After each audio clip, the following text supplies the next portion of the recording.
Complicated mother-daughter relationships. This is a follow-up panel discussion. Again, a little different from our normal discussion talking about Black women in toxic jobs. However, when we think about complicated mother-daughter relationships, there are some parallels with being in toxic work environments. So let me say this from the beginning, as I said before, that when we talk about these conversations, this is not saying that relationships, that all these relationships with mother daughters, that we're only talking about negative relationships. We understand that the dynamic between mothers and daughters is a continuum, okay? So there could be very positive relationships between mothers and daughters, there could be okay relationships, and there could be some challenging relationships. Today we're talking about the complicated, the challenging relationships between mothers and daughters, particularly Black mothers and daughters. And the reason that we're having these conversations is that many times there's not space to talk about these conversations. So when there's not space to talk about it, many times Black women feel alone and silenced. So that is why we're having a space to talk about this. So again, this is not a conversation reflecting on, oh, Black mothers are bad or anything like that. Okay. So I want us to be very clear about that. So if you don't know about me, I'm Dr. Kamani. I'm a licensed clinical psychologist. I've been licensed for over 20 years. I'm also a toxic job survivor, but more importantly, I'm a toxic job liberator for Black women.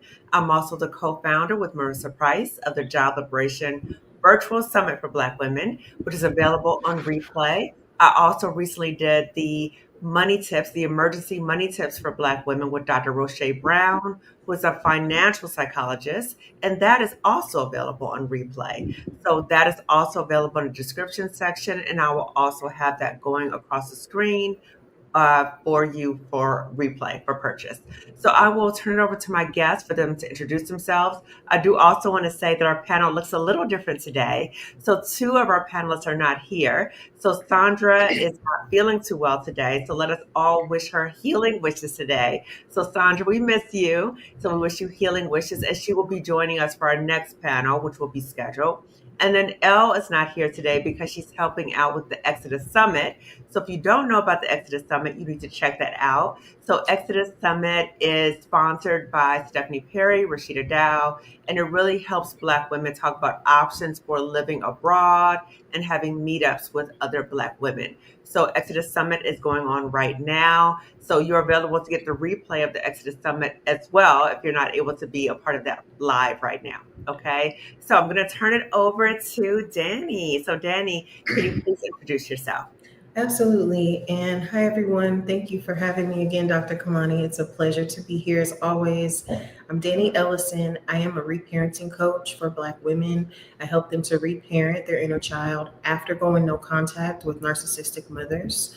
And I am currently 8 years no contact with my mother. So I am honored to support other Black women as they make that transition from being abused to being empowered on the other side of no contact. Thank you so much, Dani. And Tisha. Awesome. Thank you, Dani. Thank you, Dr. Kamani. My name is Tisha Mitchell. I'm a real estate professional, published author, trainer, world traveler, and resilience coach, helping midlife women protect their real estate wealth and rebuild their emotional and financial lives after high conflict divorce and major life transitions. I am the author of the book Radical Resilience, Confront Chaos, Untangle Toxic Ties, and Thrive in Midlife, and also Emergence, Finding Purpose After Divorce. So excited to talk about these topics. Yes, thank you. Thank you. So welcome both of you. And I appreciate that both of you have been very vulnerable in sharing your stories, which can be very difficult. Okay. So I appreciate both of you and really being open about these conversations. So when we talk about difficult or complicated mother-daughter relationships, number one, what does that mean to you in terms of defining that? And number two, why do you think it's so difficult for us as Black women to talk about complicated mother-daughter relationships? So I saw in the chat, Cynthia said this is a much needed topic.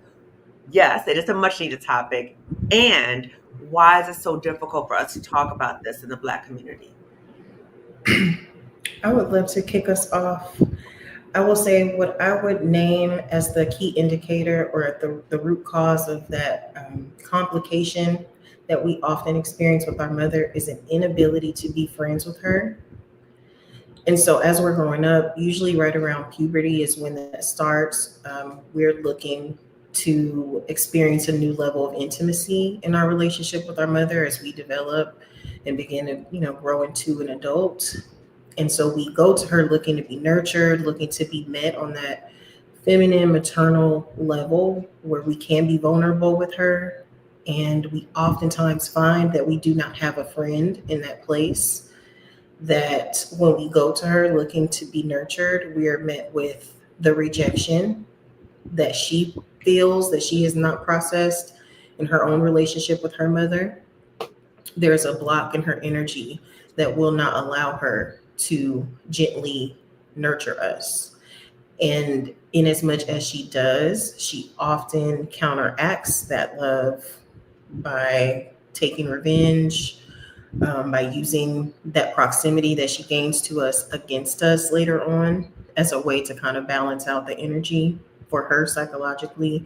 So I would say that inability to be friends is a great indicator that your relationship with your mother is not just complicated, it might actually be detrimentally flawed and potentially abusive. Okay. So you also tapped into like this generational transmission of trauma. So you talked about maybe she didn't have that type of interaction with her mother. And so she has difficulty in doing that with you because she didn't, that wasn't modeled for her, right? And so Mhm. why do you think, it's just before I go into you, Danny, why do you think that as Black women, or in the Black community, that it's generally difficult for us to talk about issues of Black mother-daughter dynamic? And again, that's why I started off this conversation with being very clear that this is not a negative comment about Black motherhood, right? So Certainly. what are your thoughts about why it's difficult for us to have these conversations? I think it's because it's so shameful. We experience shame primarily when we are rejected by our parent, especially our same sex parent. So, as a young woman, to know that you're being victimized by your mother, to be humiliated, violently attacked, and emotionally rejected by your mother, it creates a shame wound. Mm, So, you almost become her accomplice in your own abuse because you don't want other people to know that your mother is treating you this way. And mm, when there's no explanation for it, no real language or examples to point to understand it, we as children understand that it's our fault, that we mm, were not good enough, we somehow are not lovable enough, and that if we were to share that with people, we would be judged and further humiliated. mm, So we become an alliance to our abuser, and this is not just in that parent mother daughter relationship. mhm, It's very akin to the shame that women feel when they are physically harmed by their male partners. You mhm, don't want other people to know that this person that you love, who is supposed to love you, mhm, is victimizing you. And so I mm, think that is the root of why it's so difficult for us to talk about. And until very recently, there hasn't been a real conversation and progress about what to do with that generational trauma as a Black woman. We're mhm, already scapegoated, in across demographics in the world. So when you can't trust your mother, when you can't have a mhm, successful relationship with your mother, it mhm, feels like you're left completely alone mm, with no one to identify with. And so I think that paralyzes women because they're not mhm, sure where to go after mhm. choosing their truth over their victimization. Wow, that's profound. Tisha, what are your thoughts about that in terms of what is your perception in terms of complicated mother-daughter relationships, and why do you think that it's difficult for us in the Black community to acknowledge having complicated mother-daughter relationships? I think definitely to piggyback off what Danny said. I mean, we grow up in a culture as African American girls, people in general, what happens, what goes on here stays here, right? So you're Mhm, already mhm, conditioned from a young age that no matter what is going on, you don't talk about it. Not only mhm, that, but in the African American community, we often see our moms, or are taught to believe that our moms are deities. And you don't ever say anything bad about the deity. And Mm, it's unfortunate for me. It is a lack of safety. It's a lack of mm, emotional safety. It's a lack of um, an inability to hold your secrets, to hold you close. That what you say is not weaponized. One of the things that came up throughout my life is you ought to be ashamed of yourself. You ought to be ashamed of yourself. And that usually was following something that maybe she wanted me to do that I saw differently. And so I think, mm, especially in our community, there's a lot of shame and codependence where we're not even separate entities. So we are mm, just an extension of our parents in a lot of ways when we're in mhm, an unhealthy space. And I agree with Dani, and it was modeled. I can honestly say I don't know how my parents weren't just crazy. And I mean that, and I say it loosely, right? mhm, But just crazy based on their parents. Their parents were traumatizing, both of them, my mother's mother and my father's mother. So I don't mhm, even know how they were functioning at the level that they were functioning. And even, mm. growing up, I saw basically my grandmother cuss my mother out until the day she died. Literally, Wow. my mother became her caregiver. That, as well as uh, my mother developed an autoimmune disease in her early 40s, and her sister developed both an autoimmune disease and cancer. I believe, I am not a therapist, I'm not a doctor. I believe that their connection to their mother, knowing what I know now doing my research, had a lot Mhm, to do with their body breakdowns. And mhm, I would say this in jest when I was younger. It's like, I ain't gonna let you kill me. And mm, as I did my research, I realized, wow, that really could have happened if I did not make a separation. mm, For my mom, I think it was a lack of maturity, and I think it was a role reversal. My mother saw mhm, me as her caregiver rather than the other way around. And that happened from a very young age. So it's very confusing when you're growing up and the adult in your life is immature. And their thought in the flipness of it is, we grew up together. Well, perhaps that's true, but in a parent child relationship, the adult's supposed to grow up and then they're supposed to raise the child, not we grew up together. What that does is it takes the responsibility for the trauma and the harm that was caused. It just takes it off of them when they just kind of say, well, we just grew up together. I didn't know any better. What it does is it invalidates how you feel. It invalidates you saying I was hurt, I was harmed, there was something going on. And so, really, it comes down for me is not having a safe space. And I think the one person that God made responsible for your care is the only person who couldn't do it. It is the mhm, hardest, most heartbreaking acknowledgement to understand that your parent, your mother, is the person you need the most protection from mm. emotionally. Yeah. As you were talking, I was thinking, well, actually, both of you were talking, I was thinking about several things. And I see in the chat, actually, the comment about mother wound gaslighting.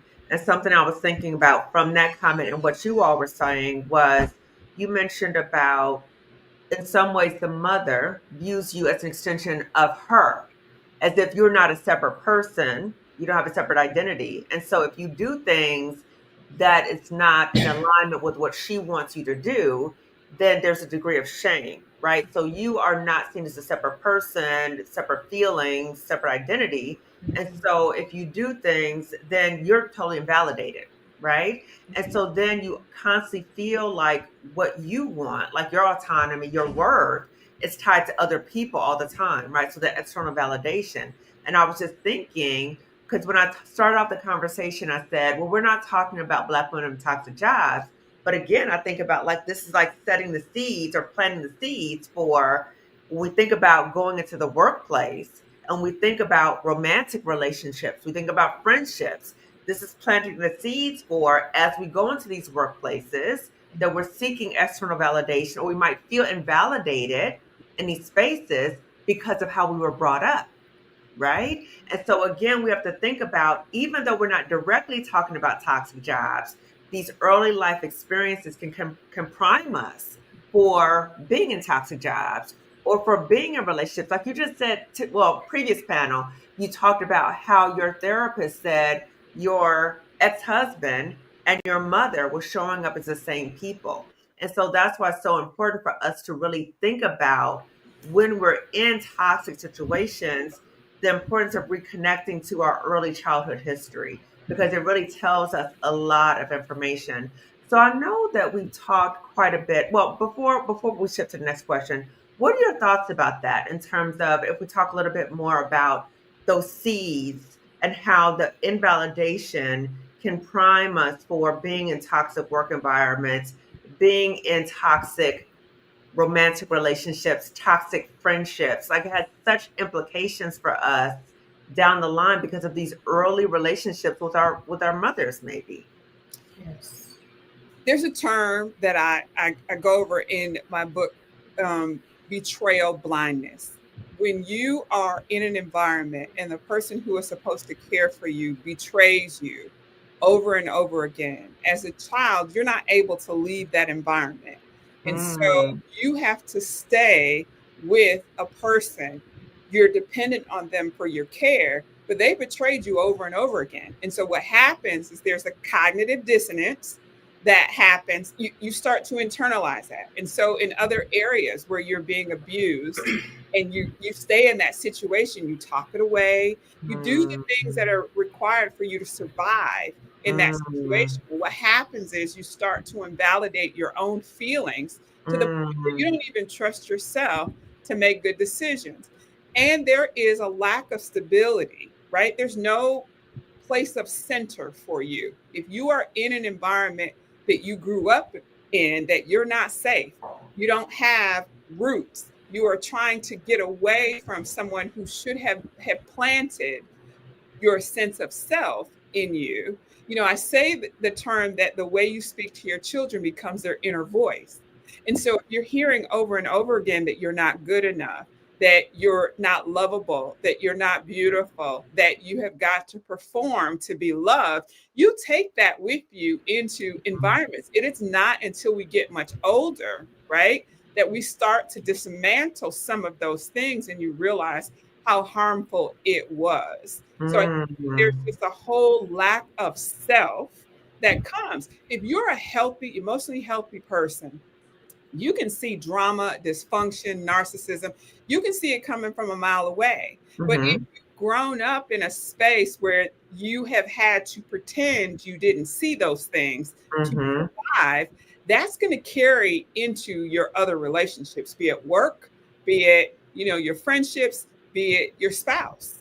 mhm. So it's ignoring. So pretending like you don't see what you're saying. So the self gaslighting. Okay. So let's talk about several things. How might the self gaslighting show up in your interactions with your mother? How might it show up in a workplace? How might it show up in romantic relationships? And how might it show up in friendships? So again, this shows how pervasive it can be in your life. Okay. So let's talk about that. How might it show up in all those areas of our lives? Danny, you want to go? Well, I just wanted to point out that we are talking about what I've called the five spheres of narcissistic abuse. It starts with that home relationship. And if there's other narcissistic abusers, we're going to find them in our love relationships, our work, our peer relationships, and our church environment if we are someone who partakes in that way. So those are the areas that we um, should do our due diligence to review if we get the sense that we're being abused in that home relationship. um, you asked about the self gaslighting and how it translates into accepting the treatment we receive in the workplace. Hmm. And ultimately, when our parent is a narcissistic abuser, and I realize everyone's parent is not necessarily Hmm. that, but when that's Okay. the Well, case, before we do that, actually, can we define what narcissistic abuse is? yes. Hmm. So that narcissistic abuse is the pathological behavior of someone who has been so affected by trauma, usually in their early childhood, that they are unable, for whatever reason, to process, that they cannot engage in genuine love, meaning they can't really give it, they can't really receive it. Mm. So the way that they navigate relationships is through control and manipulation. So that's where the tactics come from, the gaslighting, comes from is a pathological need to always maintain control, Mm, gaining control, effectively manipulating their emotional supply is how they feel validated, is how their ego gets the satiation that it needs to feel secure. mm, So when our parent is basically pathologically unable to love us unconditionally, that means there are strings attached mm-hmm, to everything that they do for us. All that positive input they do give with one hand, they take away with the other. mm, And so, because they are always that abuser, because their behavior toward us is always calculated, from early on, they, instead of install the boundaries that we ought to have to protect ourselves as we grow older, they dismantle them. They invalidate those boundaries. They teach us that we actually are not entitled to things like respect and trust and safety. And it starts really early on with the way that they physically discipline us, the way that they choose to or not to hear us out when we have a disagreement, when we want something, when we're upset about something, when they maybe say, okay, if you do X, we'll go here at 3 o'clock, and then you do it. And then they say, well, now I'm saying we're not going for no apparent reason. They normalize those kind of behaviors. Because you're just a child, you understand I'm not entitled to honesty and I can't trust my parent, and that is normal. That has to mm, be okay because that's the way that it is. mm-hmm, And so when we go into the workplace and we sort of have the same, we're put in the same position to need to blindly trust someone who is positioned to oppress us. So it feels like the same attachment. We attach to that boss, that manager, that workplace as our overseer, our oppressor, which is really a stand-in for the slave master. mm, And when they mistreat us, we seek to understand how we are at fault, how we need to acquiesce so that we can avoid that. And we never think to hold them accountable. mm, Never think to require the bare minimum of the same like respect and safety and professionalism that our white or even just non-black counterparts may expect, because we on a fundamental level expect to be dehumanized, wow. not just racially but our very identity. We understand that not even the black woman who sees us as an equal human being is going to respect our humanity. So we find micro ways to quietly accept that in the workplace, to conceal the humiliation so that we can survive. And we normalize that. We're already primed to prove that we're good enough, that we deserve the love and the space and the attention. So when we're mistreated, we tend to respond by striving to overcome it Mm, rather than leave at the first sign of a red flag because we know we can right. do better. And trying to overperform and trying to get more credentials and to overprove our worth, right? Like, see, I'm the good child, right? See my worth, see my worth. I'm trying to prove that to you, Right. right? We Okay. also do that by being non-reactive. So we are silently communicating, look how much abuse I can take. I'm Mm, tough. I can handle it. I'm just as good as you, even though I'm actually performing 10 times harder than you because I'm being oppressed by the person who should be helping me. mm, wow. And what about in romantic relationships? How might it show up in romantic relationships? It's identical. We don't expect to be treated with respect. Mm-hmm. So when we go into a relationship with an open heart, with good intentions toward this other person, we naturally assume the same, but when their actions don't validate that, we don't interpret it as a sign to leave. Mm, We see that as an opportunity to earn it better. And so when wow. we are not, when that love is not reciprocated, it validates a prophecy within us. We don't actually, because what do we have to really compare it to? Generally, as Black women, again, generalizing, we typically don't grow up with a man in the home. And if he is there, he's not necessarily a safe source of love. So, although we may want to receive that, to give and receive that. When we don't receive it, especially from a Black male, we are more likely to attempt to deserve it more, to morph ourselves to better attain that, to earn it from them, not realizing that we deserve it as a bare minimum. And is it a similar parallel in friendships too? It is, because it's the same, the betrayal blindness that you just mentioned, Tish, it's the same thing. When our friend, somebody that, and again, we usually have those good intentions toward our friend. We're there to be a friend. Mm-hmm. Meanwhile, when our friendship is not reciprocated, when the respect is not mutual, when there are the backhanded comments, the disclosing of private information, the jokes that are actually verbal attacks, when those things happen, we seek to hide them. We seek to be the rug that they get swept under, because we're really afraid that if we admit the truth, this person's not our friend, this person, this partner doesn't love me, my parent doesn't love me, we're going to be left alone in like a mortal way. Like, there's nobody in my life. I'm not connected to anyone. I'm not loved. There's no one for me to love. And that brings us face to face with the question of our worth. And you know what else, Danny? I just thought about that before I go to you, Tisha. I've heard a lot of my therapy clients who are Black women. I've heard a lot of them say, because they'll tell me things that their so-called friends have said to them, and I'm like, "Ooh, your friend said that?" Right? Like that's when I was like, "Whoa, your friend said that?" And they'll say something like, when I reflect that back to them, like, do you see my response? And they'll say something like, oh, but I want to give them the benefit of the doubt, right? And sometimes I'm thinking, I don't know if that's really your friend, right? So we keep talking about that, like, let's look at the evidence if this person is really your friend. I think it's the painful truth of, wow, like, is this person really my friend? Like somebody I really thought was my friend, Mhm. are they really trying to cause me harm? And what does that mean? That Right. somebody that I would give so much for, are they really out to get me? And Mhm. again, the parallel, if it's like a mother wound, that my mother, somebody that I would trust, is that like my friend, like somebody I trust would really be trying to hurt me. Yeah.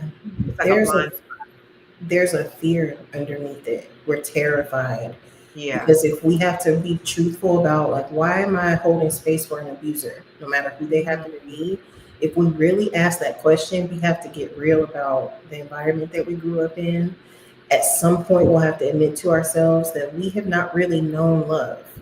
What we Mm, were told was love was control, was manipulation, was politics within the family structure.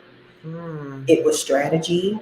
It wasn't truly love. We've never known that. And that if we want to be loved, we're first going to have to figure out how to make space to do that ourselves, so that mm, we can then align with people who have love to give us, who have the emotional availability and the desire to mhm. give us love. Wow. Wow. And Tisha, I remember in our previous conversations, you mentioned, because, you know, and Danny, thank you so much for really defining narcissistic abuse, because I know we've talked about it extensively, but we wanted to make sure that everybody had a clear understanding of what narcissistic abuse is, because people throw around the term narcissism all the time.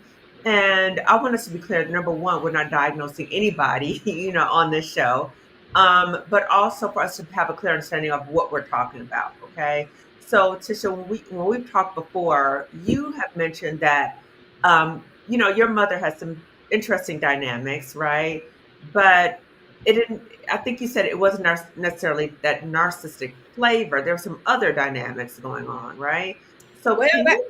that's what I said. But Oh, it's funny enough, right? So I don't know if you know who Coach Anwar is, but he is the dating coach for Black women. He's on Instagram. And just the other day, he had this video about these are the 7 signs that you're dealing with a narcissist and you need to leave them, girl. And as he was describing those narcissistic traits, I really had to sit back in my chair. I was like, oh my God, 5 of the 7 of those are my mom. And what's maybe different between Danny and I, and she hasn't spoken on it today, is my mom played the victim role, right? So hers was covert. She was it, Oh. I can't take responsibility. Like she was the immature one. And Mm-hmm. Dani said something that I also want us to touch on. Mm-hmm. This does not happen by itself. This happens in a family structure. To get back Mm-hmm. to your original question, why Mm-hmm. don't we talk about it? Because it requires disrupting a family structure. Hmm. And nobody wants to be the one. So, two things are happening, right? Nobody wants to be the one to break the family structure, but the one who is able to break the family structure. Then you got the folks who are not able to break it upset with you about that. Like, how dare you get out? How dare you not, stay in this system? Once you call it out, right, you can't unsee it. And so you have to remember that when you're going on your health journey, and you're deciding you're no longer going to participate, that disrupts so many other relationships. And one of the things that I realize is I often get called mean, right? Here's where it comes down. The only people that I get called mean by are the ones who are somehow attached to my mom. That happens nowhere else in the world. Everywhere else, I am helpful and loving and open. But in that space, there is kind of a thought process about who I am and how I show up. And it's mainly because I'm not tolerating any disrespect at this point in my life. However, there are times when I'm triggered. I've been working on a big construction project, a big real estate construction project. And I was going back and forth with the contractors, and we had a disagreement about money. Now, I'm writing the check, so I should be okay saying, no, this is how it's going to go. Mm-hmm. But I literally stood there and cried, having to confront these contractors about what I knew to be true. And I had to take a step back and say, where is this coming from? And I realized when I have to stand up for myself, oftentimes, especially when I have to say something over and over, or I feel like I'm being ignored or invalidated, it triggers me back to childhood when I'm standing talking to adults and saying, I've been abused in this situation. This shouldn't Mm-hmm. happen in this way. And you have adults who have invalidated what you say. I did not make that connection until after I stepped back and said, why am I so upset about this? And it was because there is a history of my feelings being invalidated, even though I know what I'm talking about, of not being heard, of not being seen, of people not advocating for myself. And, I realized, I just came out of a very long, very bad divorce, leaving an abusive and narcissistic relationship. And my mother, still to this day, still wants to maintain a relationship with my abuser. And it is. I'm at the point now where it is what it is. I don't expect those things from her. I still need mothering. I still Mm-hmm. need wisdom, but I'm Mm-hmm. very clear that that's not the space that I get that from. Right.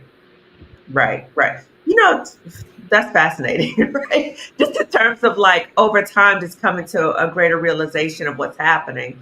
But as I was listening to you talk, I was thinking, when we think about family systems and we think about change in general, systems don't like change. Even if it's dysfunctional, they just don't like change, right? But what Mhm. I think about is the family system, even though they recognize that the system is dysfunctional, they still don't want to change. They still Right. don't want to change. And so they identify you as the problem because you messing up the flow. Okay. So what I'm curious about is how did both of you find a way to be validated? Because you're saying your family system was perpetuating this dysfunction and was perpetuating this dynamic that was complicated and dysfunctional. How did you find a way to validate yourself? Because there's Black women in the chat who are like agreeing with what's talking about. They're talking about they broke the family structure. They talked about, their mother was the first bully. How did you find your voice and how did you find a way to validate yourself if the family system, your mother was not doing that? How did you do that? I would say for me, I moved. I moved 12 hours away, right? But one of Mm, the things that I did realize, even in therapy, And it was very clear. She said, while you're physically distant from them, you're still enmeshed in Mm. their relationship. And so it started with the physical distance, and then it was time. And then in my 40s, I met who I call my sister, neighbor, mother friend, who demonstrated for me what unconditional love felt like. I had never Mm. felt that way before. I had never been advocated for in that particular way. And I Mhm. also saw how she interacted with her daughter. Now, think about this. She had a good mother. And so, as I was describing my relationship with my mother, she was completely taken aback. But that's your mom. But that's your mom. And I had to, over time, as we have gotten more and more intimate, yeah, I was born to her, right? But she doesn't show up in the way you show up for your daughter, the way your mother showed up for you. So our relationship is different, even though the title is the same. And so Mhm. she kind of helped me unpack what I could see Mhm. with her is that the things that I wanted and needed from my mom, I'm not crazy for wanting those things because I'm watching them being modeled with her and her daughter, right? I'm watching them being modeled in her unconditional love for me. So I know that those things are possible. Although all those years, I was the one being invalidated. And so God is so amazing because he plants these seeds in your heart. And regardless of whether or not those seeds are being nurtured in the environment you came from, the seed is still there. And so when you can recognize that someone has the capacity to nurture you, you don't feel as crazy as you did in that environment because Mhm. you're constantly going asking for water from an empty well. And Mm. society says you're supposed to be able to go to your mom. I Right. She gave me what she had. She just didn't have what I needed.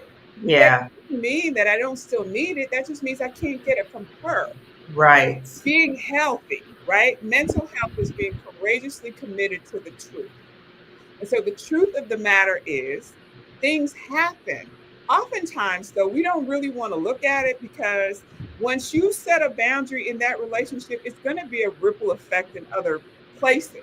And Mhm. I will honestly say, at the time I had that conversation with my therapist, I was in graduate school. At Mm. that time, I was not ready. I didn't have the emotional capacity and I was too busy to deal with what she was saying. Like it was Mhm. not time to disrupt the family system at that time. Mhm. Since then, though, I've been able to back up a little bit and then realize, oh my goodness, my ex husband does parallel my mom. And the Mhm. level of disrespect that I felt in that relationship, not just felt, the level of disrespect that was happening, I knew that I could not survive in there. And my mother's suggestion was I just stay in that abusive marriage and just go sleep in the back bedroom. Still, just kind of totally craziness to the stuff that she would say and do. And I don't fault her, right? This is not a blame issue. But Mhm. I'm also no longer personalizing how she shows up. Yeah. So you know her capacity, right? So what I Absolutely. heard from you is, as you were talking earlier, one, you recognize triggers. So as you talked about, as the contrast were talking, you felt invalidated. You were like, oh, that's a trigger. I feel invalidated. I understand where that comes from. You talked about physical distancing, which is important, and you talked about therapy. You also talked about getting a surrogate mother. So she provided that emotional nurturing that you weren't able to get from your mom, right? Okay. And Danny, what about for you? So how did you find a way to find your voice? How did you find a way to feel validated when you felt invalidated from your mother and from your family system, family structure? Yeah, that's such an important question because starting out, we absolutely need a way, a mirror for how to do that. And for me, it was 100% getting a therapist. Hmm. I had worked on and off with a therapist a little bit. I have been diagnosed with PTSD at that point and just skimmed the surface of what might be causing that. But I Hmm. had not confronted the fact that my mother was a narcissistic abuser, that there was mental health or mental illness as a layer of our relationship, and that it would not change. Mm. And so once I realized that, I was devastated. And I really just needed someone who could help me to walk through that, because I was busy overachieving in my everyday life, Mm-hmm. working a corporate job, being the only Black woman on a team. And Mm. so, I had my hands full emotionally with Mm-hmm. my new abuser. I could Mm. not also juggle concealing verbal attacks from my mother here and there at the Mm-hmm. same time. And so getting a therapist gave me that safe space. It gave me that objective person who was in my life for no other reason than to benefit me. Mm-hmm. And so in that space, and I worked with a white woman for my therapist because she was a specialist. Mm-hmm. She was able to provide the support that I needed. And a lot of those early sessions were about her helping me to see how harshly I would judge myself, how I was allowing myself zero grace, Ooh. judging myself for every limitation, for every shortcoming, for every perceived failure, Mm-hmm. and giving myself no room to make mistakes or to be imperfect, to need support across the board. And so, and really helping me to see that at the root of that was a lot of programming that came out of the church system. Mm-hmm. It was really a toss up between my mother, our family system, and the church system. Mm. Between the two of those, I had no language, no model for what it looked like to be kind to myself, to give myself grace, to Mm-hmm. um, take up space when I needed it, Mm-hmm. and to be an inconvenience in Mm-hmm. it. I was programmed to minimize my needs, to Mm-hmm. accommodate and please others. Mm-hmm. And then, with showing up in therapy, expressing my self loathing for my inner child. Wow. Wow. That dissonance between who I was or who I perceived myself to be and who I really was, which was a wounded Mm-hmm. victim that had not been treated, Mm-hmm. was coming out as a lack of love, of appreciation, of kindness, of softness, of femininity toward myself. Mm.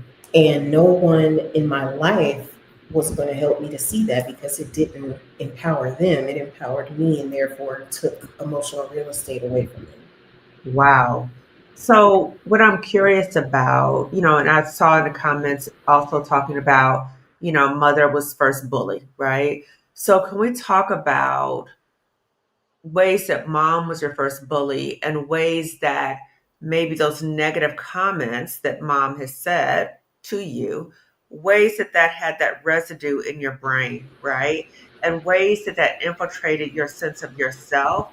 And you noticed that you started saying those same things to yourself, right? So mom was no longer saying those things to you. Now you had internalized it, and now you're saying those things to yourself. What were some examples of ways that you started internalizing those messages, and how did you start challenging those things? Well, I'll say for me, abuse with my mother did not start out verbal. I was very young, and trigger warning, I know I shared this here before. The first real memories that I have of being abused by my mother started with sort of one incident, and she attempted to unalive our whole family. Mm, And the abuse kind of splintered from there. mhm, Everything was an extension of that incident. mhm, And so after that incident, the next memories of abuse are her telling me that she wants to kill me over and over. wow. And I was like five, Wow. between 5 and 7, that became the norm. Mm, And so there really was no way for me to internalize that at the time. What I did with it was stuffed it down. I gained 50 pounds as a 5 year old. Between the span of that incident and like my next birthday, for sure, I gained 50 pounds. wow. But otherwise, I kept it together at school. I was well behaved. I always got good grades. Me being overweight was really like my cry for help. It was Mm, the only indication that something happened and was mm, happening, mhm. because I didn't even have the language to tell anybody what happened. Yeah, yeah. And then as I got older, the abuse, I remember there was like a period of time where it kind of transitioned from being less physical to more verbal as I got closer to puberty. Mm, And a lot of the messaging, it was a little sporadic. It really didn't matter. It was whatever served my mother's emotional state at the moment. mhm, The overarching message was that I was always wrong. mm, I was always the reason why she was flying off the handle, why she was screaming, why she was cursing, why she was threatening me, why she was saying the hateful things. And, body shaming was an easy go to, I think, mm, early on. Um, but really, there was no strategy as far as I don't think I had like a go to yet. But she would use body shaming, humiliation in general, mm, one of the strategy maybe. mhm, She would create an audience and use whatever was situationally relevant to make me the center of attention mm. in a hateful attack. Ooh, so that and then humiliation too. Hmm. Wow. Okay. Definitely, And then definitely. how did you learn to, because she's doing these things, and Hmm. then you started to internalize those things that she said to you? Absolutely. Mm-hmm. And honestly, it was so hurtful. The shame was overwhelming. And I didn't feel like I had anyone to go to because no one understood. So even if I could, and I did, I would call my granny, I'd call my dad and cry and tell them what was going on. But from one situation to the next, there was no language to use to Mm-hmm. communicate what was really going on. So Mm-hmm. it just seemed like, oh, here we go again. Mm-hmm. And I think growing up, it was difficult for them to tell, like, are you just being an obnoxious teenager? Is this you? Are you being dramatic? Because I was a teenager and sometimes it was me. Or is it really your mother? What you're describing sounds crazy, sounds bizarre. Mm-hmm. So and even though they loved and they supported me, Mm-hmm. I think there was always a question like, what's really going on here? Mm-hmm. No way for them to actually understand or call from a distance, like, oh, she's being emotionally abused. I remember my dad told me, when you turn 18, if you keep going through this with your mother, I'm going to know that you're a part of this dynamic, because he couldn't tell. He genuinely, excuse me, could not tell if I was manipulating him, if my mother was manipulating him. Am I lying to get something out of the situation? And when I was 18, to go back to what Tish said about that distance, I left. Wow. So the way that I think I responded to the abuse, I didn't really have a way to address it directly. I overachieved Mm-hmm. so that I had a way to leave the house. Mm-hmm. Mm-hmm. So straight A's, AP classes. I never got in trouble in school. Mm-hmm. Very rarely. Mm-hmm. School was my safe space. It's the only place that I felt like I could go and be safely seen. Mm-hmm. And so I took that and I ran with it. Mm-hmm. So by the time I turned 18, I was already I already knew I was leaving. We lived in Charlotte, North Carolina at that time. I was already signed up to go to school in New York City, Mm-hmm. and I was out. We said goodbye at the airport. And although I came home from time to time, Mm-hmm. pretty quickly throughout those 4 years, I learned to stay at school. Good. I remember toward the end there, I got multiple jobs. I had like two jobs and an internship and was full time. So I would have an excuse not to come home for the holidays. Wow. Wow. So I would have an excuse to work over the summer Mm. just so I wouldn't have to go home. And I was in a PWI. So again, it Mm. was from one abuser to the next. That was Mm. a safe environment, but it also Mhm. wasn't home. Mhm. And so being able to achieve my way out of the house gave me that distance. Mhm. pulling that therapist in was like the most responsible. I'm so glad that I did that for myself. Got a one-on-one support who could help me objectively see that what I was experiencing was one-sided and Mm-hmm. Yeah, yeah. So you were able to get that support. You had the distance, thank God for that. And you were able to name what was happening to you. And so you were able to challenge those abusive comments, those inner messages, right, that you were saying to yourself. You were able to challenge those things. yes. Okay, okay. Thank you. What about for you, Tisha? Um, Unlike Danny's, the abuse for me was more insidious, and there was intermittent reinforcement. So it started with, when I was your age, I was a teenager. I mean, I was a cheerleader. When I was your age, I was skinny. When I was your age, I got all A's. And I remember, being a young adolescent and finally saying, could you just stop? Every time you talk about when you were my age, I come out the loser. And it was almost like she just wasn't conscious of it. And, really, when I go back and look at it, when I talk about being an extension of my mom really kind of positioned me as her little baby doll, a rag doll. And so it really was her self esteem and her self worth was derived from how I showed up.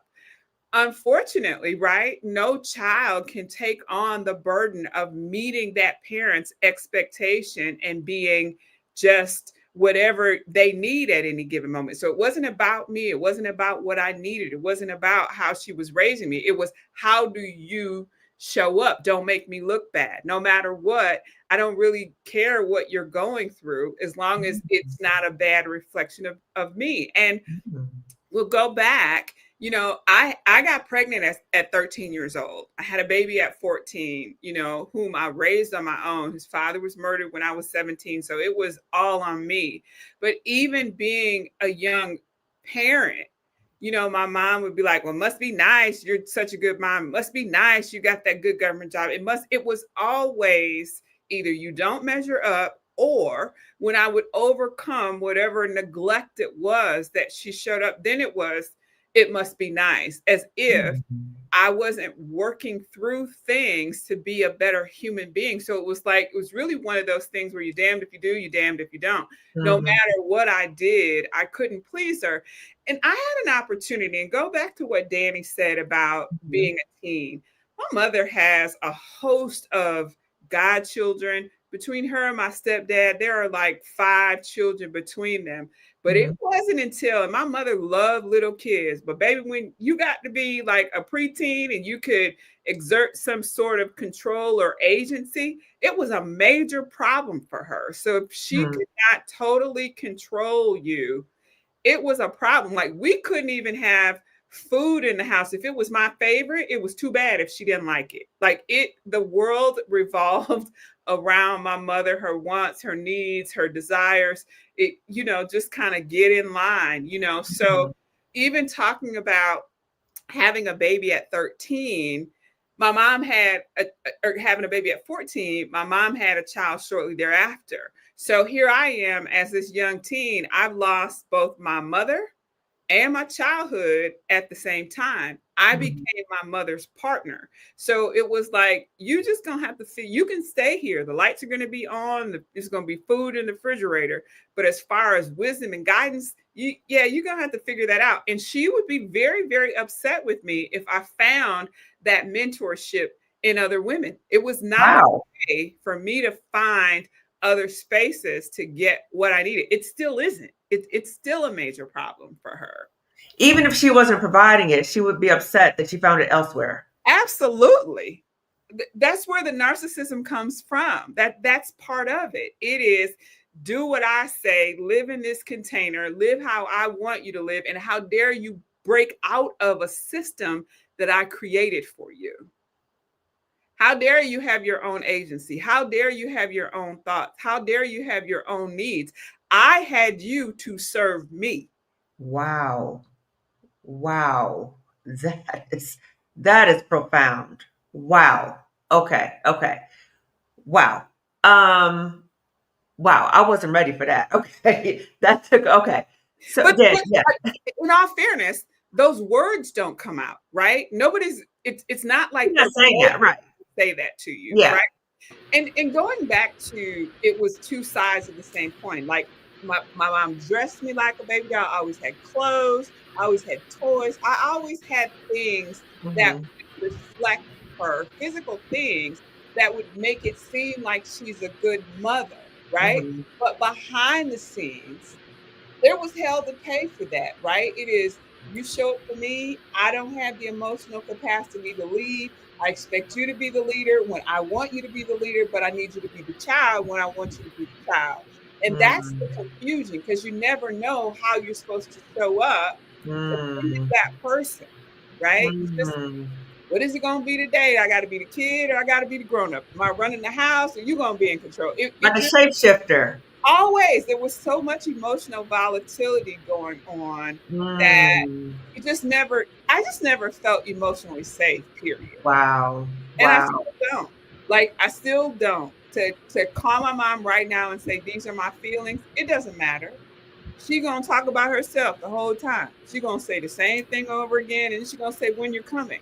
Well, I haven't been there in a year. That needs to tell you I'm not coming. I don't want to come. There's something going on. If you want to talk about it, let's talk about it. But she don't want to talk about it. Mm. Mm. Wow. Wow. Danny, you want to say something? I just wanted to respond to what you were saying, Tisha, that specifically I had you to serve me. That is at the root of every narcissistic mother daughter relationship. And it really begins to touch on the spiritual element of narcissistic abuse. It's a form of blasphemy because that parent is asking to be your God. The parent is requiring you to bow down to them on Mm. your soul's level. Deny your truth, your intuition, your needs, your identity, your inner child, down to what you just heard me say. If I say I didn't say that, then I didn't say that, and bow down. Serve the lie. Mm. And it's a Serve the line. requirement. Ooh. And so, what we can find, just like what you're saying, mom resents if you find another source of wisdom, someone who will genuinely pour into you without it being control. That can happen with your relationship with God as well. When the daughter begins to develop a strong prayer life, agency in her own like practice of reading the word or going to church, finds a supportive community, that can become a threat. And oftentimes, we find when we start to follow that intuition or be led by the Holy Spirit in a certain direction, we're roadblocked by our mother, who is there asking us to people please her. For example, I remember I was led, it was divine for me to move to Arizona when I did. But when I first floated that idea to my mother, I was already excited and like on board and knew that I wanted to do it. She told me, no, that is not in the plan for you to move to Arizona. I was graduating college. I had a job lined up. I was grown. What plan? There is no plan. I get to create the plan.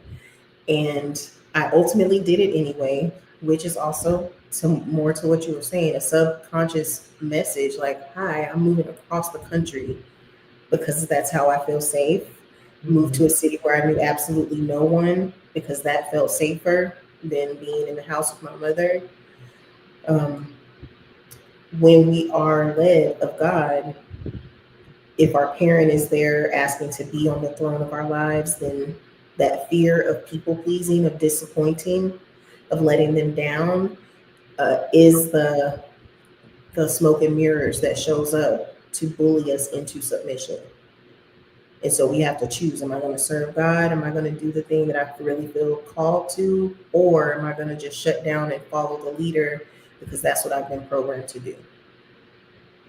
Wow. Wow. So I'm wondering, because of all that you all have experienced, we talked about surrogate mothers that you all have thought, but I'm wondering about reparenting yourself. What does that look like, reparenting yourself? For me, since I've gotten divorced, it has, first of all, let me just say that I have a grown son now who is married and has been married for 16 years. And when I look at my grandchildren, they know nothing of the dysfunction that I grew up with. They don't know about, broken families, baby mamas, somebody out partying all night. They don't even have a clue of what that dysfunction looks like.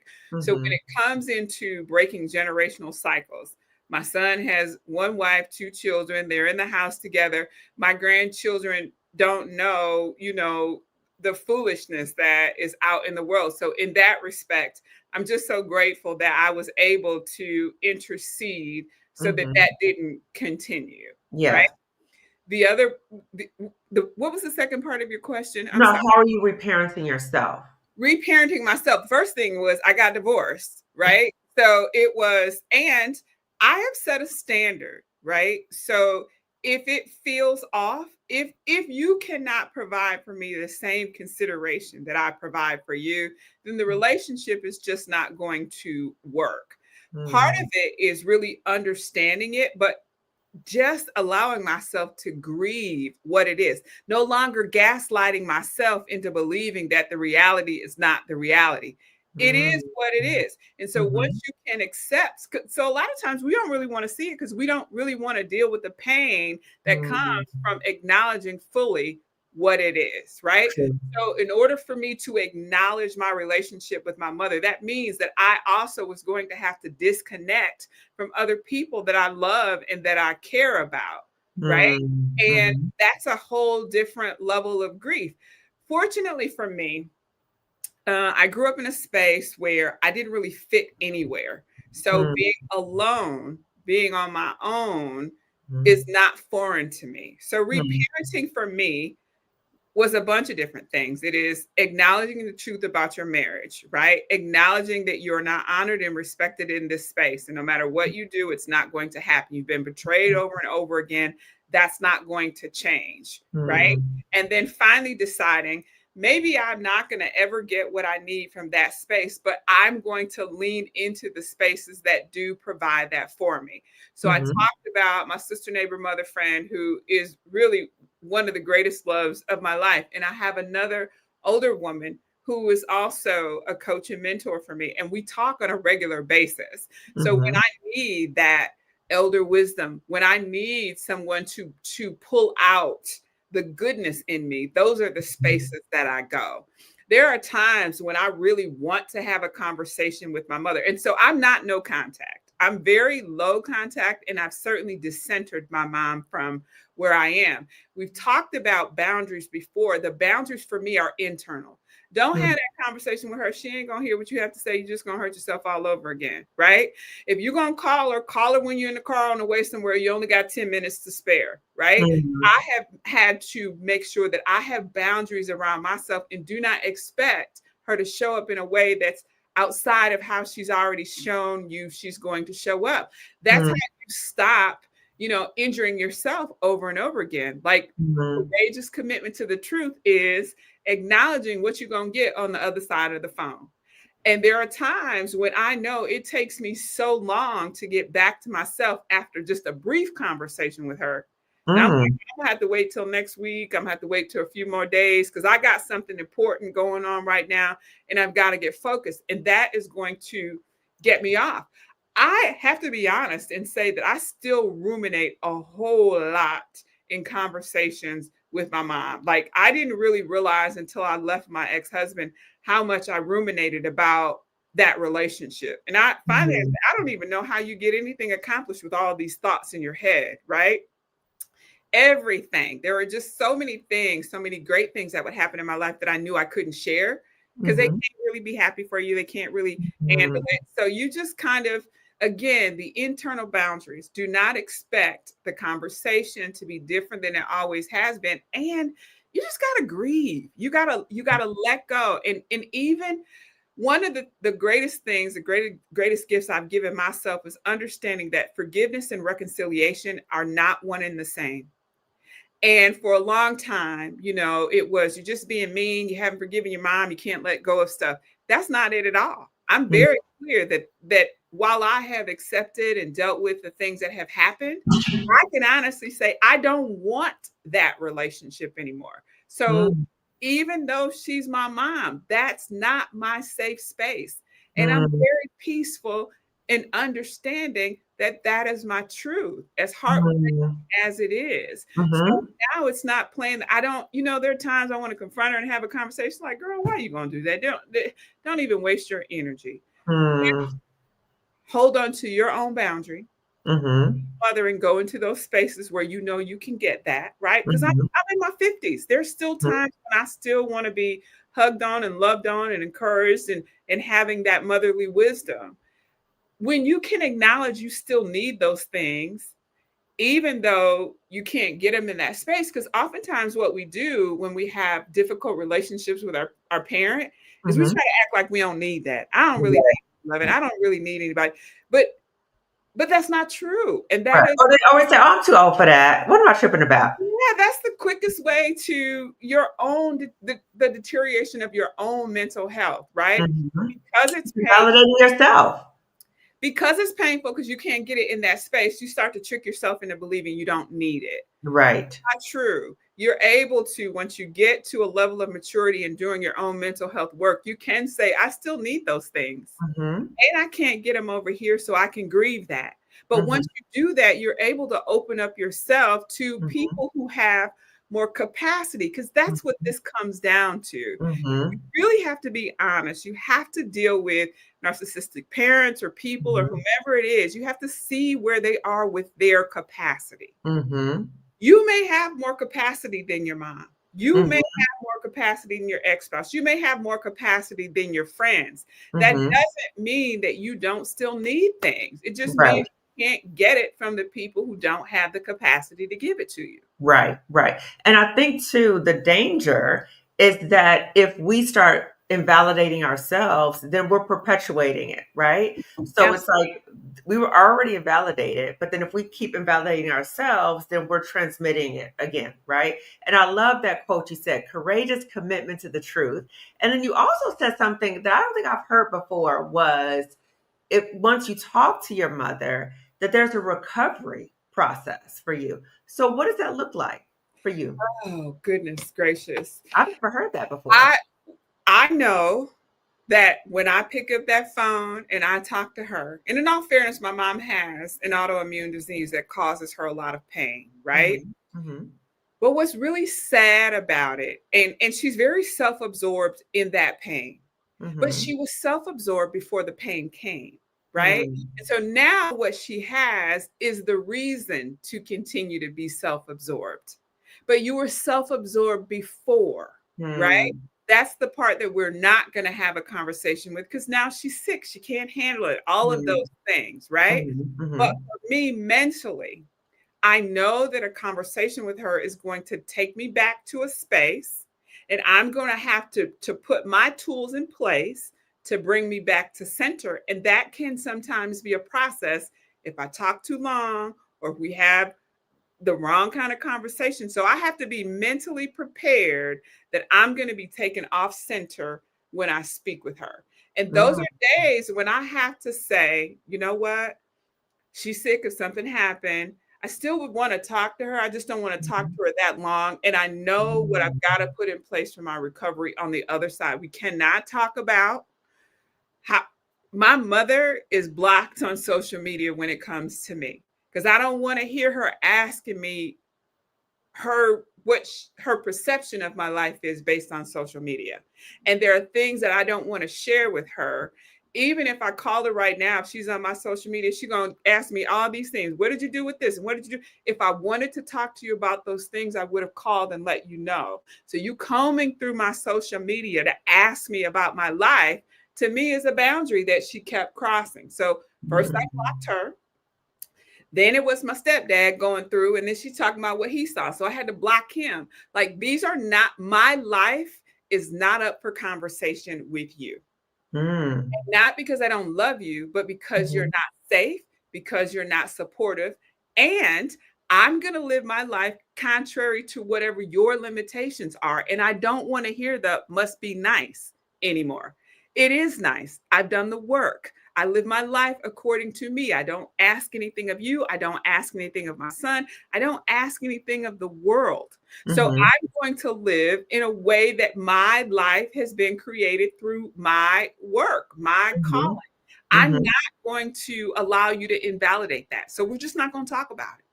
Wow. Okay. Okay. What about for you, Danny? How have you reparenting or how are you reparenting yourself? Yeah, I'm glad that you asked that question. Reparenting is really near and dear to my heart, and it is the road to recovery for those of us who, especially those of us who choose to go no contact or have to go no contact. Mhm. And the first step of that for me was self orphaning, which is that grieving stage that we go through following no contact. Hmm. And it was a simultaneous process of grieving my mother and claiming my inner child, Mm. beginning to center her, to take her seriously, to acknowledge the feelings of self loathing that I had toward her that were really the foundation of my own self esteem. And for me, no contact was the only way because the boundaries that my mother crossed in our relationship, they were so extreme. Low contact, we tried that. I tried low contact. It didn't work.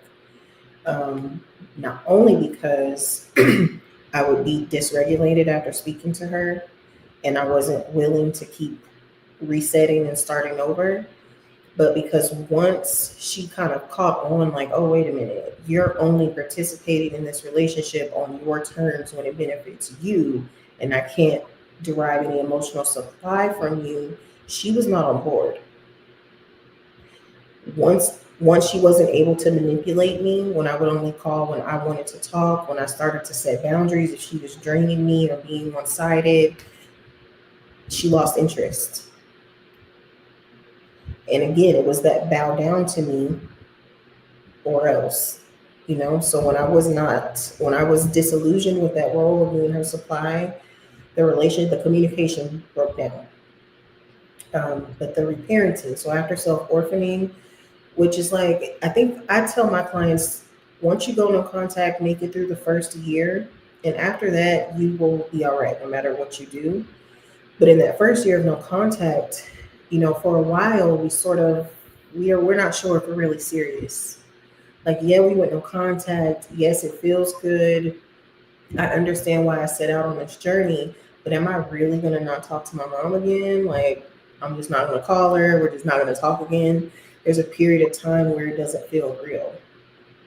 And so allowing that period to wear off, to begin the work of figuring out how to regulate my own nervous system and not turn to my mother to be my mirror, my co-signatory for every major decision that I make.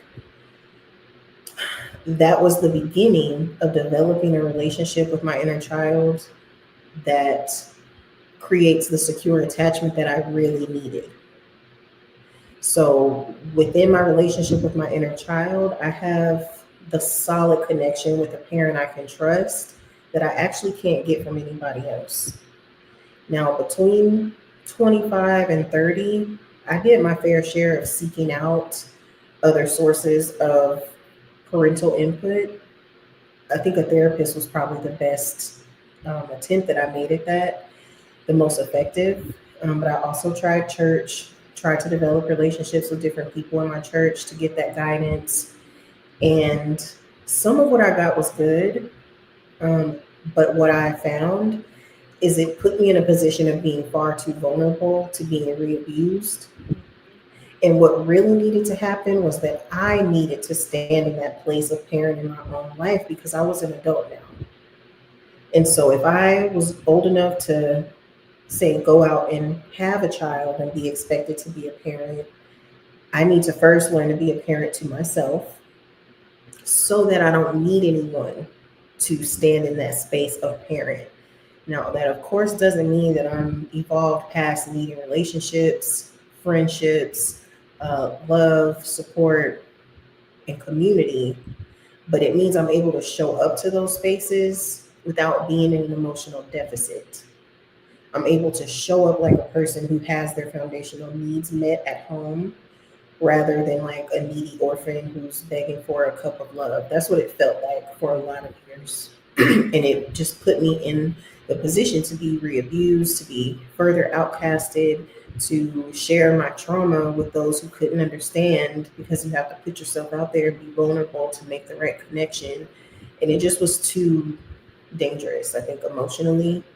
And so what has really held me over the years is I have bonded with my inner child in a way that allows me to trust myself and show up in the world feeling at peace.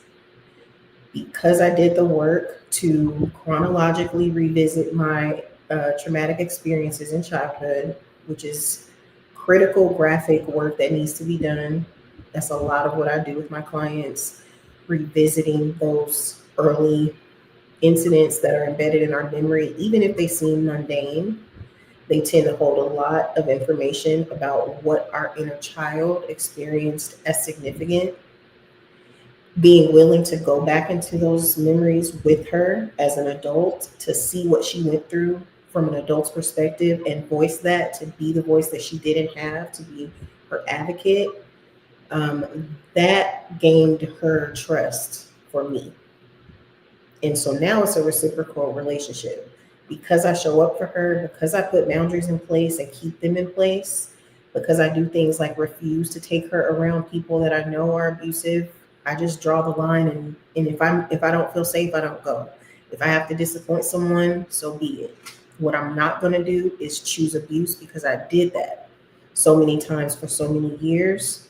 Because I have done that for her, she has partnered with me in taking up a new space emotionally and being more emotionally available to hold space in relationships where I can get my needs met. And sometimes that's at a distance through a screen. Sometimes it's a professional relationship, a mentorship, a coach. But really, what feels the safest now is a friend, someone who is in my life because they want to be, because that desire and respect is mutual and it's reciprocated. Because as soon as it's not reciprocated, now what's going on? Because are we friends or are we not? It keeps it really objectively simple for me, and there's no power differential of I'm looking to you as a surrogate parent because I need one. So developing that secure attachment with my inner child was crucial for me. It has been a lifesaver. She is for sure my guiding light, and reinforces, she triggers the parenting within me that I would ideally get from my mother if she were my ally as an adult woman. I love what you said, Danny, about your inner child as your guiding light. I love that you said that. I love that. Can I Yes, Tiff. say something Uh-huh. about Yes. you asked about the inner child, and I have a granddaughter now who is 9. Uh, Hmm. from about the time she was 4 years old till I've been divorced now about a year, so I've been living on my own now this time for about a year. But during that space, I didn't realize how watching my granddaughter, who is exactly like me, looks like me, has the same temperament as me, I didn't realize how watching her grow was going to be so triggering for me. But it also was very freeing because watching her parents parent her and me being able to give her what I wish I had is me reparenting. So even though, I like Danny have set some serious boundaries. I know where I go to get spiritually fed. I know where to go to be emotionally fed. And like her, there's online coaches, there are meetups, there are spaces that I go. I kind of say, if I got to edit myself, I'm not going. So I've gotten into the space now, and I'm not arrogant with it, but I just know who I am as a human, Hmm. and I know. Here's what I will say, and I heard Tabitha Brown say this on a podcast yesterday, where I'm free. And so when you go into spaces with people who are not quite free, it's triggering for them because I might be a mirror for the spaces where they haven't done the work. Mhm. I'm okay with that because I've done my work. How people respond to me, I'm not offensive. Mhm. I don't tell people off. I don't do them Mhm. wrong. I just show up just being me. Mhm. That light that shines from me, if you've got a problem with that, that is your problem because I haven't done anything to harm you. I've just Mhm. shown up. I've stopped taking offense to people who are offended by my just existence, right? Mhm. But at the same time, seeing the little girl who is safe, and I had to say oftentimes, I'm safe. I would say to my granddaughter, she's safe. She's not going to deal with the same abandonment. She's not dealing with the abuse. I could see through her the things that I wanted and needed. And the fact that she's getting those things really heals me in a lot of ways. Wow. Can you speak just a little bit about, as a mother, how did you mother your son differently, given your history of having a complicated relationship with your mother? God, God. And when I say that, there were just things that were inherent that I knew were not right.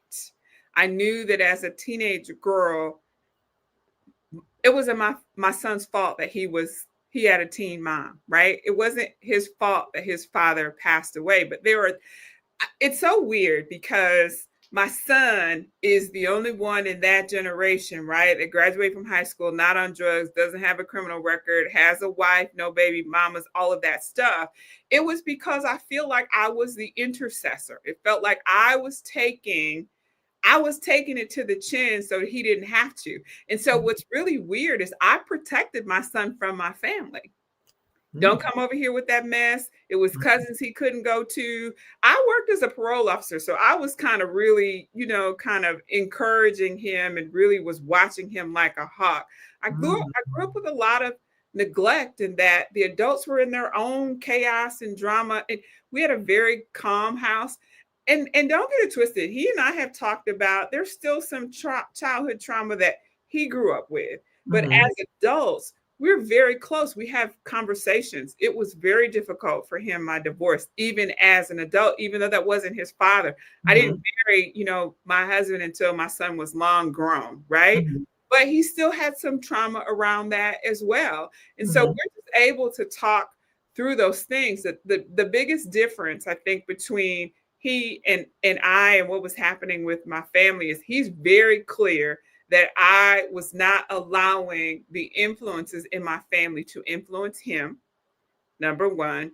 And number two, he and I have a relationship that I didn't show up being perfect. I'm like, listen, I've gotten this wrong. I'm open. I've hurt you in some ways. Let's talk through it. How can we be better? And because we communicate in that way, he's able to see me as a human. I'm able to see him as a human. I'm able to Mhm. acknowledge his trauma. He's in some ways able to acknowledge mine. I struggle a little bit because he sees me as the strong one and I don't ever really need anything. Mm. I mean, that is what it is. But for Mhm. me, is that I just knew that if he was going to be safe, it was going to be up to me, and that there was not Mhm. going to be anybody else that could do that for him because they couldn't do it for me. Got it, got it, got it. Okay, okay. So we're about to wind down soon, but I wanted to ask both of you. Oh yes, Danny. Oh, thank you. I just wanted to touch on this before we move on Mhm. about Mhm. reparenting. Mhm. Um, so the I think the element we talked a little bit about the spiritual element of Mhm. reparenting and the narcissistic abuse. Mhm.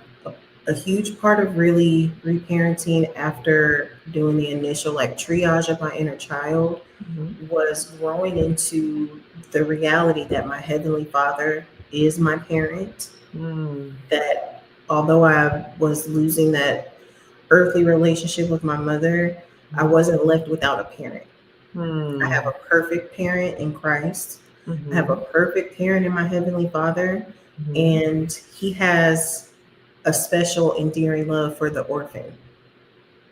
So I think it's important for those who are the black sheep, the scapegoat, and choose no contact.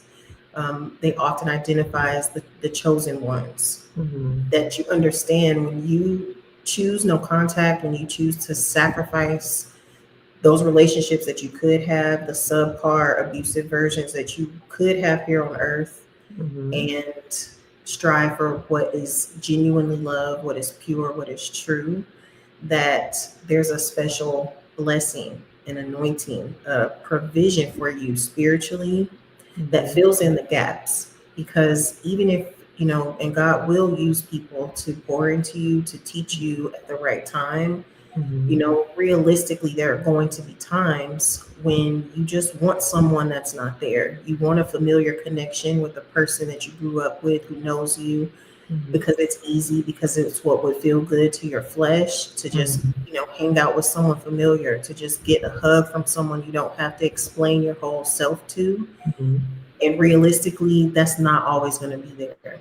Mm-hmm. And Mm-hmm. so learning that I'm able to reach out spiritually, learning to step out on my faith in new ways, um, strengthening that spiritual practice within my Christianity so that it's able to show up for me in Mm-hmm. those moments has also been key. And Mm-hmm. I think it folds over into the other element, which is huge and not always talked about enough in this context, and Mm-hmm. that is shadow work. So, not only partnering with your inner child, which is like the embodiment of your love and light and your pure divine nature, Mm-hmm. but also your shadow, who is the flip side of that, who houses your sinful nature, your inconsistencies, your inner darkness, and learning to love her as well. Mm-hmm. Learning that she also deserves love, that she also needs space and respect, and that it's not okay to just resign her to your feelings of self hatred, to shame her, to pretend that she doesn't exist, and then expect to be whole and at peace with yourself.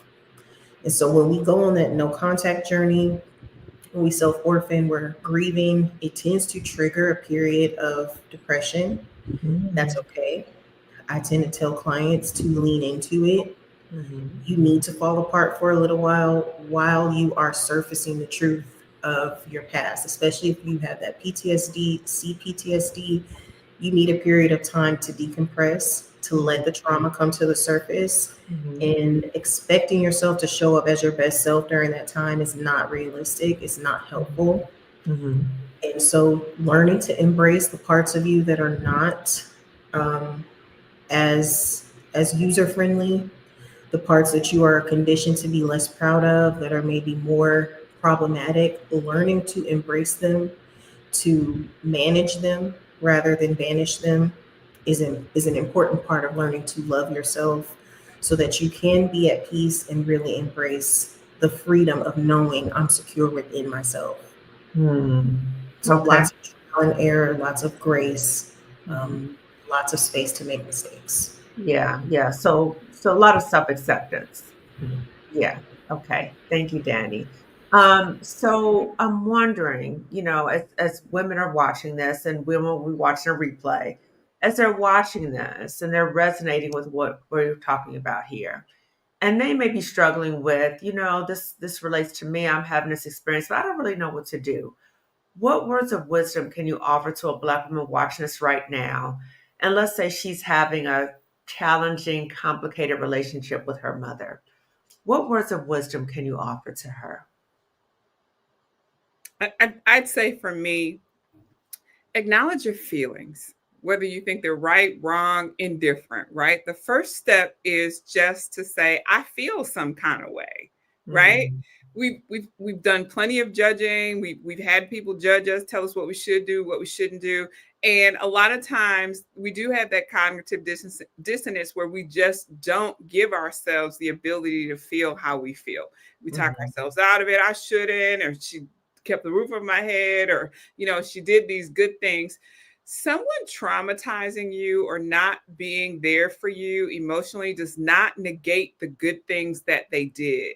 And oftentimes we like to see it's either one or the other. It's complicated, right? And that's Mm-hmm. what this is about.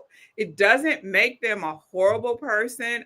And I can't speak for Danny. I can only speak for my mom. I'm not saying that my mom was a big bad wolf. I'm not saying she was horrible. I think that she played the hand that she was dealt. And if I look at this from the totality of it, right? It's bigger than just her. Mm. And fortunately, God has given me enough people, enough wherewithal, enough education, enough therapy to get the things that she was lacking now. It's my responsibility now to make some decisions about how I'm going to live my life. So, acknowledging your feelings. A lot of us don't want to do it because we expect we got to do something about it. That's Mhm. not necessarily the case. The acknowledgement is just for you to accept how you feel, how you choose to move forward from that. You can take baby steps, but just Mhm. being able to say something's off here, it doesn't feel right. And no matter what anybody else has to say about it, I'm going to honor that. You start Mhm. there. And then you start working your way into other things. What I would say is don't do this without support. For Mhm. me, I did therapy, I read books, I went to group coaching. I spent so much time, energy, and money just unpacking all of those things before Mhm. I even knew what to do with it. I would also say, especially as we're getting ready to go into the holidays, there will be a lot of pressure for family things. Now is the time to start making a plan for that. If you're upset every time you talk to that person, if you feel gaslit when you're around your family, start to decenter those relationships and start to build in some healthier ones. This is a journey that you can go a little at a time. You don't have to slam the door tomorrow. Mm. Thank you. Thank you. What would you say, Danny? Words of wisdom. Well, I would just want to ask that woman to acknowledge that in her relationship with her mother, if she feels or her experience has been a cycle of intentional, habitual mistreatment, that one, understand that she's being abused. That Mm. is not a healthy or acceptable foundation for a parent's relationship with their child. Mhm. And if that is the case, there's nothing that she can do or say or not do or not say that is going to change that. Mm. It's not her fault. Mhm. The dynamic is the way that it is with her mother. She's not responsible for that. In Mhm. that relationship, she is the child. And there's no need for her to assume any guilt or responsibility Mhm. for that dynamic, um, and that she's not a bad person for walking away. Mm. Leaving that cycle is the only way to end it. And I would say the other way that that cycle ends is if your parent passes away. Mm. And I would certainly encourage her to take her power back by being the one to lead that dynamic rather than allow her mother to exhaust her throughout her life until she takes her last breath and leave her to pick up the pieces Mm. of being taken through that cycle of abuse with no resolution. Mm. And so walking away is an option. It doesn't make her a bad person. She's not crazy.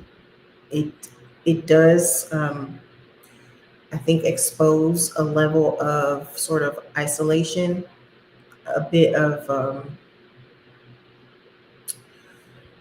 it does identify her as being a part of a demographic that is not the norm, the majority. Mhm. But standing in that truth is going to allow her to heal and to ultimately recover from what she's experienced. So going no contact is an acceptable way out. And the Mm. chances are her inner child is already speaking up and pointing her in the direction of the life she really wants to live.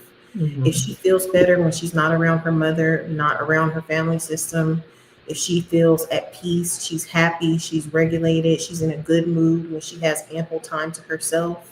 But when she has to be around her family, that mood is interrupted and her moods are up and down.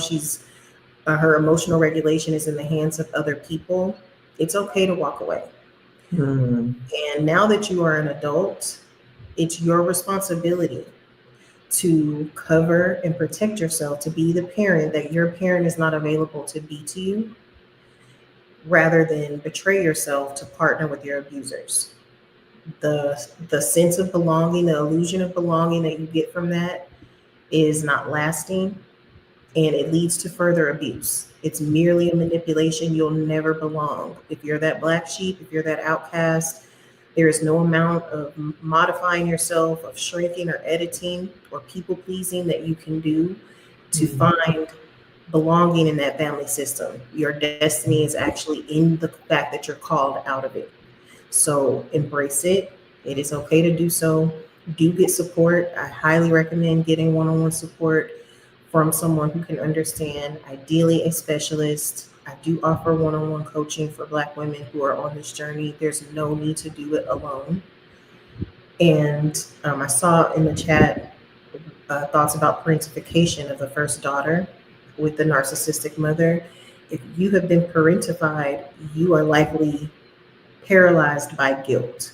The thought of walking away from your mother, of abandoning her in that relationship, makes you feel like your identity would disappear. Who would you be if you didn't stay and hold the space of taking care of your mother?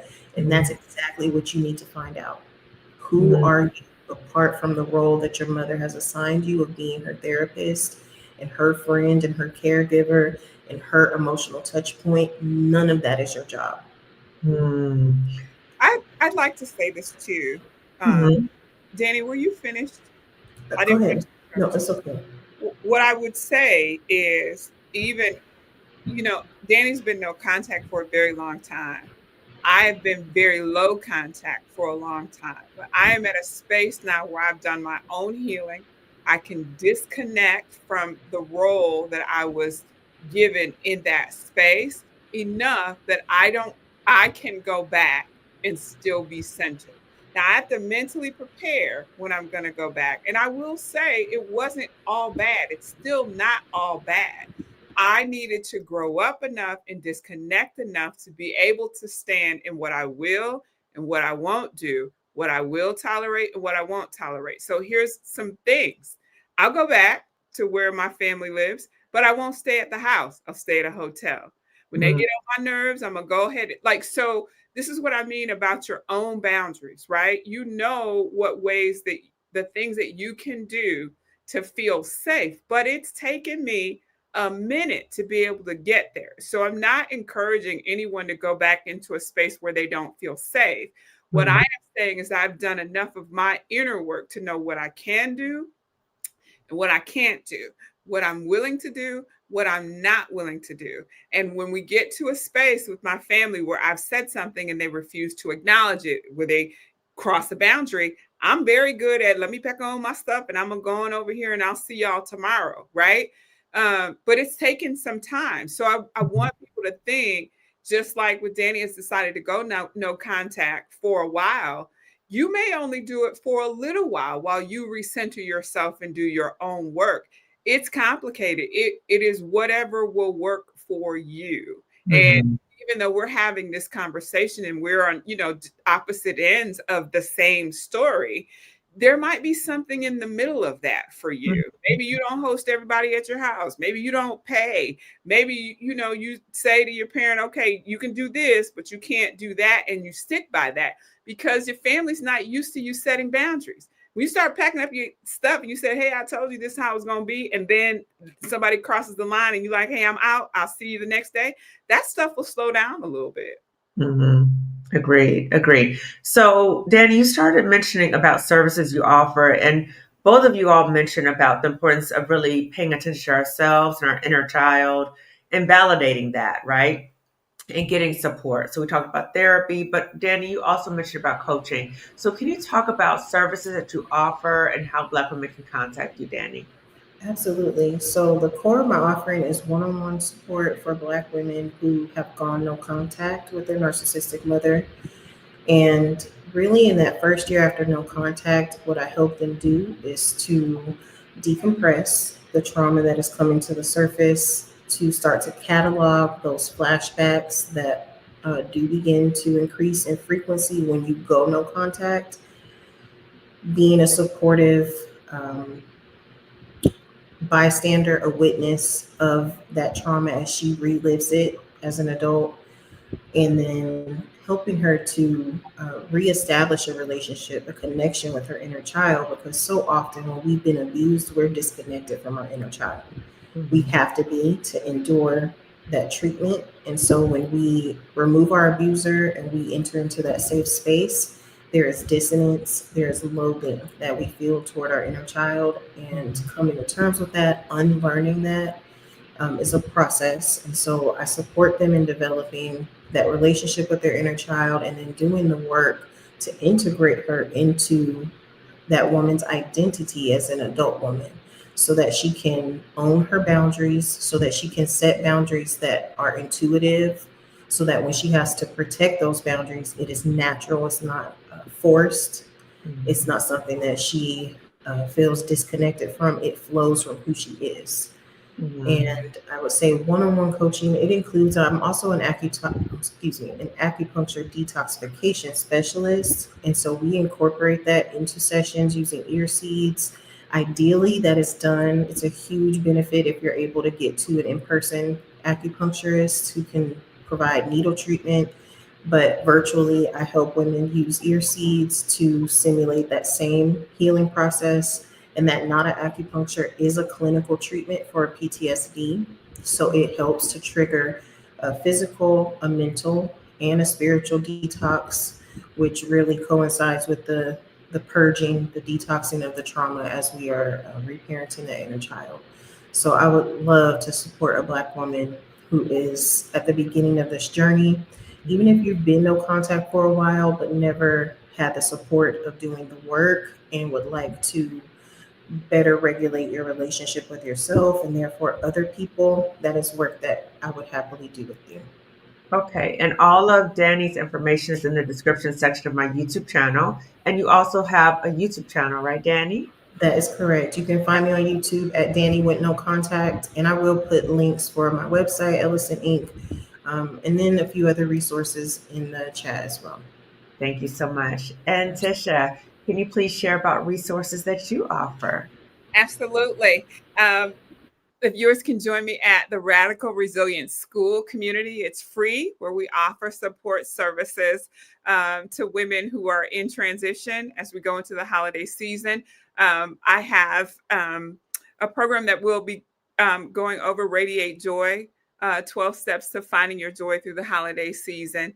I have a YouTube channel, and it's called the Midlife Makeover Movement, and also a Midlife Makeover Movement Facebook group. So I'm here to support you along with my books, more in a community fashion, more than one-on-one coaching. But yeah, thank you, Danny, for everything. And thank you, Dr. Kamani. You're welcome. So I'm going to read the community chat, but before I forget everybody, next Sunday we're going to have our live earlier in the day because my guest is in the UK. Okay. So we're going to meet earlier. It's not going to be in the evening. It's going to be earlier in the day. So please keep an eye out for when we're going to have the live earlier in the day. So again, I'm reading the community chat. This is a much needed discussion. We're not allowed to have these discussions. If we try to, we get vilified. Yes. Mothers Black are considered almost godliness. We talked about that earlier. Yes. Mother wound gaslighting. We talked about that earlier. Healing is only possible through having these tough conversations. Agreed. Yes. Hey, Mara, good to see you. Ashe, 45% of Black women experience domestic violence, so it's hard for us to love ourselves and others. It shows up everywhere in the daughter's relationships, these dynamics. We talked about the complicated mother-daughter dynamic. Preaching my entire life from work to relationships. I realized that I was primed from childhood from parents to ended up in abusive situations. Mom was my first bully with very conditional love. Yeah. Mom's my first bully too. I was the one that broke the family structure. You have to bear that title in the family unit. It was a heavy burden to bear. Yes, 100% Black mothers are considered gods. Wow, that's disrespectful. And she's competing with you. You have to validate yourself. That is true. Self love. If you have another support system, that's a bonus. Everyone picks sides, and most likely than not, it's not our side.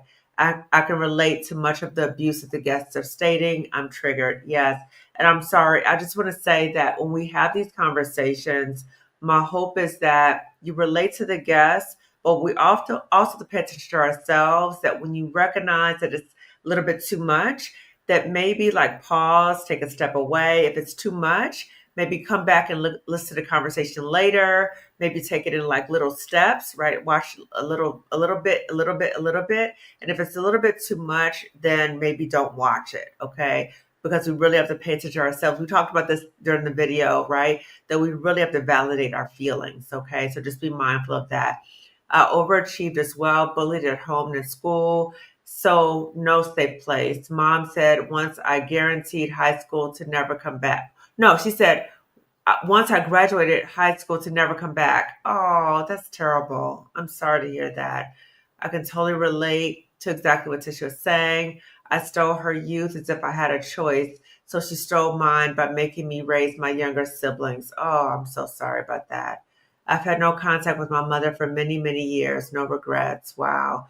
But it ends with me. My daughter has limited exposure to her and the entire family. Just like what Tisha said, she really protected her son, just like you're protecting your daughter. You protect your daughter. So shutting down that generational transmission of trauma. Yes. Amen. Set boundaries with monitoring spirits.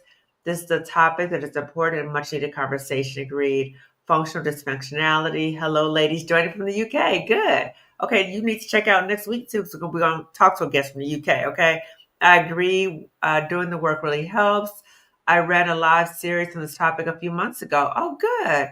I agree with the inner child as a coping and measures in place to show up unapologetically. What are your thoughts? Oh, we talked about that. Purification for starters. We talked about that. Thank you, ladies, for sharing your stories and your vulnerability. I too experienced a narcissistic mother and I want to heal so bad. The healing is a process. Would you say, ladies? It's a process, right? So I think the first step is the awareness part. Okay. So the healing is number one, the acknowledgement that you need healing. And so the hope is that you are starting on this journey. Thank you for this conversation. Oh, I left that thought a long time ago. Yes, I do the same. I said a hotel, not the family home. Thank you, ladies. I had a breakthrough when I removed the F word and looked at my whole family as individual. It has been liberating. Thank you, ladies. Thank you. Thank you. Okay.